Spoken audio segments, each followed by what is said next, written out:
I see Future Ready as a mindset. We're going to equip kids with the experiences as well as the content, give them the ability to think creatively, to solve problems, that equips them to do whatever they want to do in their life. Future Ready concept is about how we approach learning and teaching. It's also how we encourage kids to think about the world that they're going to inherit.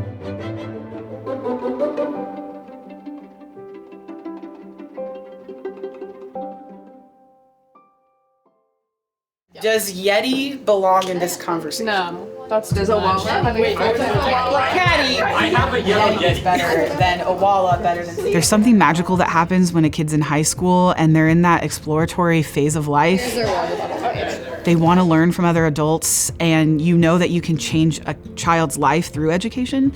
So Future Ready to me is really giving kids those experiences in high school and giving them opportunities to test themselves and to explore in an environment that they're not going to get really anywhere else. If there's any reactions like laughing, high-fiving, there was one kid. Future Ready is huge. Regardless of the career path that students take, there is going to be some post-high school training, education, certification that has to occur.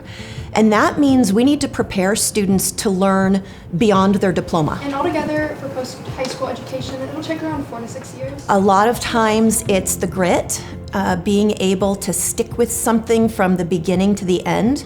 And maybe it's as simple as writing a lab report or completing a math problem, but being able to stick with it. It's not so much the content as the skills they've taken. 2, 3. All right. This is a family called the Williams family, and they all got sick. So we were testing their water sample, and then we did find a bacterium in their water. Now we're testing for inorganic things like iron and nitrates. I even hear back from kids that are in college, and they're emailing me saying, thank you, we're in the labs, and we know how to do all these skills these other kids have never even touched before. Those kind of skills, the soft skills where they need to be able to work with other people and, again, research and solve problems on their own, communicate. Not that, because you got to take this with you to all these things. Apply with their knowledge to things like we saw today in the lab. So that's what I kind of think of with Future Ready. So I would like to say I run the student store, but it's really student-based. We give the kids the opportunity to work in a hospitality industry, understanding what it takes to run a small business when it comes to being an employer, when it comes to being a manager, an accountant, really everything that you can imagine that has to do with small business ownership, they get that opportunity to be a part of it. Oh, like in the corner. We're trying to give them future-ready skills. All these skills that they're learning are equitable no matter what they do. I would maybe call him a swing player because he goes between. High school is really where the application comes into play.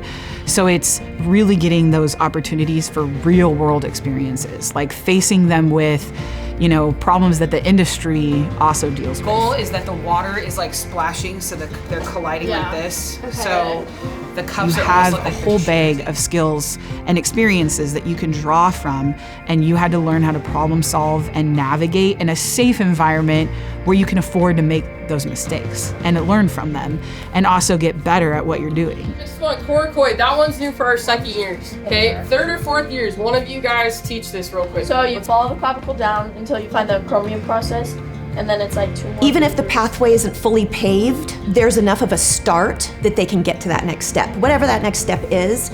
And most of us aren't on a straight line path. We know that to get to adulthood, there might be some curves in the road, but do they have the skills to maneuver those curves? And I think we're doing a good job with that. We're gonna brush this on. So your finish is over there, so let's open that can. Okay. So you're just gonna do this. I usually teaching them and helping them understand that they need to be creative, that they need to be flexible, that they need to be very adaptable in how they approach their learning. But more than anything, just that they know that learning adds value to their life. That's our work. And if they leave us with that understanding and that they're willing to continue to grow and learn moving forward, really the world is at their feet.